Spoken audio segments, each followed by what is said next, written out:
Hello everyone, welcome back to my YouTube channel. My name is Sumit Kaur, and in this video we will create Postgre server and we'll connect that Postgre server from DBeaver.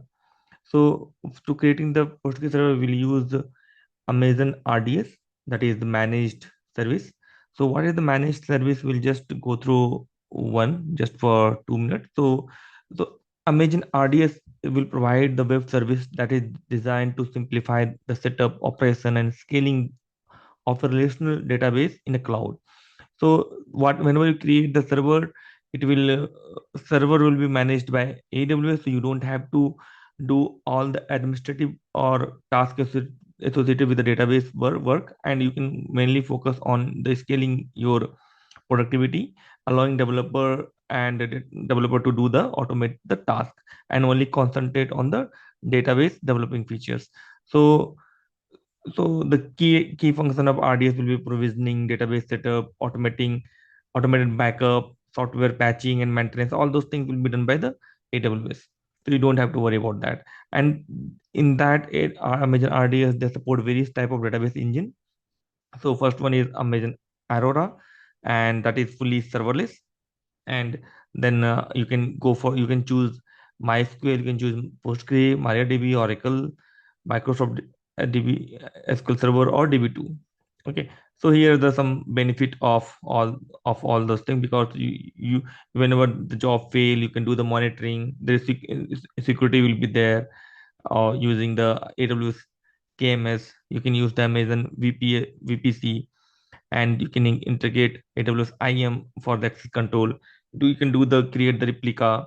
It will be high availability, so there will be multi availability zone deployed automatically when you create the replica in the backend. So if one of the server will be failed, then it will move to the other server. It will be highly available. You will not face any downtime, or not the downtime like server crash, or some something happen that it will be your server will be gone, or so it won't happen, because there will be multi AZ is there, and obviously scalability. So whenever your load will be more on the query on or the data, it will automatically scale up or scale down based on the load, um, to the server, because it is already managed by the AWS. You don't have to manage anything in the server, even though we cannot say this as a serverless, because whatever because serverless means you don't have to do anything, like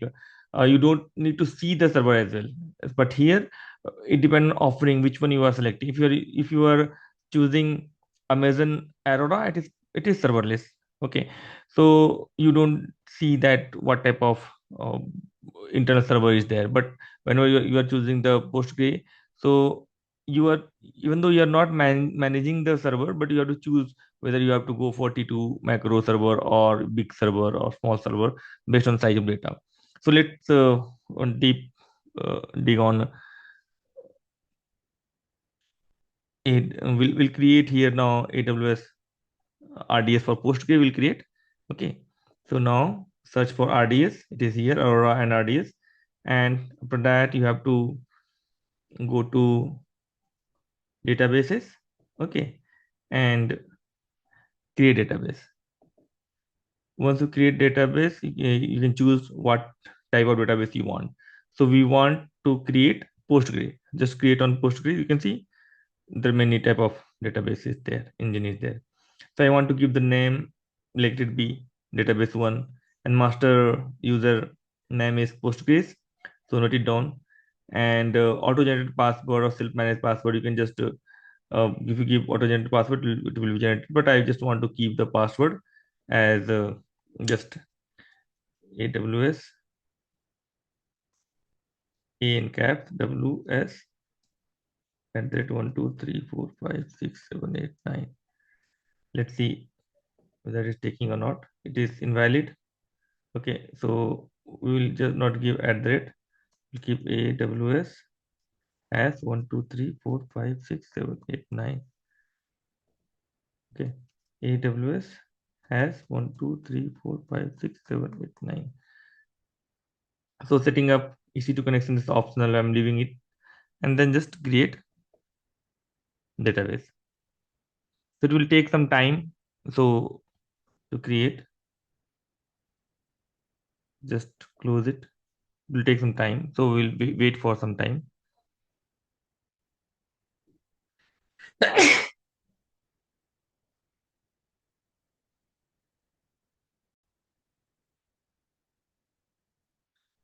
So after 2 minutes or 2 to 3 minutes, our database is ready, but still something is configuring here.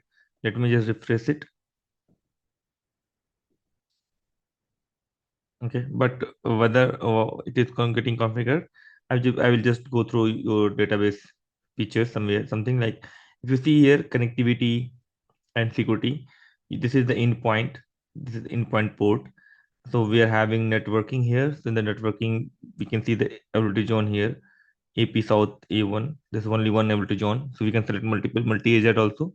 But by default, it is one. This is by default VPC it is using. This is by default subnet they are using. And if you see here publicly accessible, it is showing no. So we'll make it publicly accessible and connected to compute resource. So we have not configured any compute resource. So this and all things proxy and all this is already not configured. So there are three security role associated with this. Okay. So one is for inbound role for EC2 security, and this is the again replication instance. So all those things are there. So let me just make it. We'll go to action. We'll click on edit or modify. Let it configured first. So in the action, so there are multiple other features like create replica, create blue green deployment. You can take snapshot. So all those things are there. So first thing, like I will make it public, and then I will connect this DB to using DBeaver. Okay.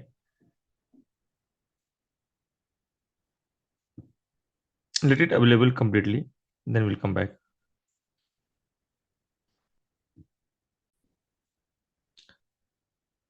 So after 5 to 6 minutes, it is available right now. And if you click here on database, you can see their connectivity and security. So here this endpoint, empty zone, security, subnet, everything is mentioned here. And this is not publicly accessible, means from outside you cannot access it. You need to connect using VPC subnet. So, but I want to access this server uh, using DBeaver from outside, or I want to share it publicly. So that's what I will make it public. Okay. In real time, it won't happen. Real time, it will be accessible only from the VPC. But just for learning purpose, we'll just make it public and we'll access. So how you can make it public for that, and you can see the monitoring, logging, configuration, everything is here. So in this video, we are just connecting to the DBeaver. So we'll just click on modify, and then you can modify it using publicly accessible things. Here, if you come down, password, this is retention period 7 days. Okay, and backup.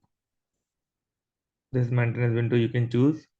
So where the publicly accessible things you can see in the additional configuration here, publicly accessible. Okay, and then after that, click on continue. Okay, modify database instance. Okay, successfully modified database. Now what we'll do, we'll try to connect. And one more thing we have to enable, but let me just show you. It will fail. So just click on copy and then come here and go to database. You can just directly click on this plus sign. Okay, and just type AWS. This is active run. So just type here Postgre. This is the latest one. Click here, do next, and here in the URL you have to mention host name. Okay, host name you have to mention here, endpoint, and database is Postgres only. Username was also Postgres, just verify from here.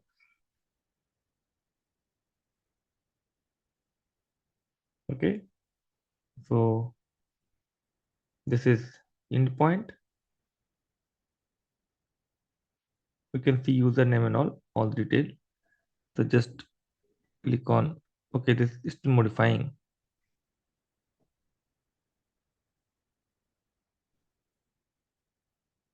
Go back.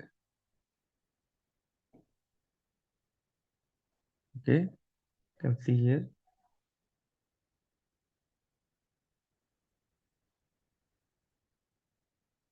By default, username was Postgres only, and database instance is this one. Okay, just let's try. And password we have kept as AWS has 1 2 3 4 5 6 7 8 9, and then just test the connection.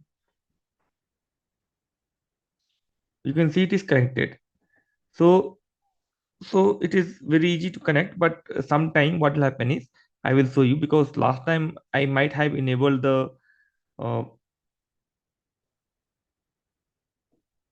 let me just show you. There is one security group. Okay, this is a security group. Once you go to the security group, just go to the here BPC security group, and this is the security group. Click here, and you can see I have enabled this IPv4 PostgreSQL for all. Okay, for all the sources. So 0000 slash means for all the sources. If for you it is not enabled, so go here and then just edit inbound rule, and you can add like this. Okay, you can select add inbound rule, and from custom you can just select Postgres SQL, and then here you can add. Even though even you can add your IP address as well. It will come here anywhere my IP. You can add it here and then save the rule. Don't forget to save rule. Once you save, then only it will be added. So I have already added the Postgre port, like port is open for all the anywhere. So this is 000. That's why it is connected from here. So now test connection is working fine. Okay, so we'll just click on finish. So let's see what and all things we can do here. See here, we are connected and we are having the database schema, public schema, table. If it's not there, we can just create some table. So what you can do, you can click on SQL, and from here we can from the drop down you can select whatever the server you are having. So if you have only one, it will be showing only Postgres, but I'm having the two other things as well. So this is my Postgres RDS that I have created right now. So from drop down, you just select this one, otherwise it won't work. And I'll just create one table called create table employee. Okay, and just give name, ID, name. Okay, that's all, and create it. So string is not available, so we'll give varchar. Okay, varchar 1020.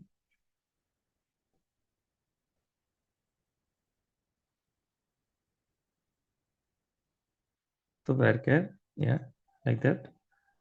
We can just create. The table got created. You refresh it, refresh. You will get one table inside that. See, employee table. Okay, column is one. So if you want to insert some data, you can insert into table. There is employee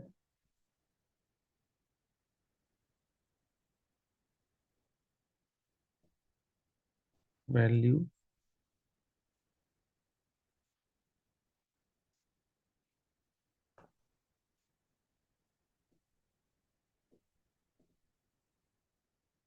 So this is not there. So this is inserted. So just select star from EMP.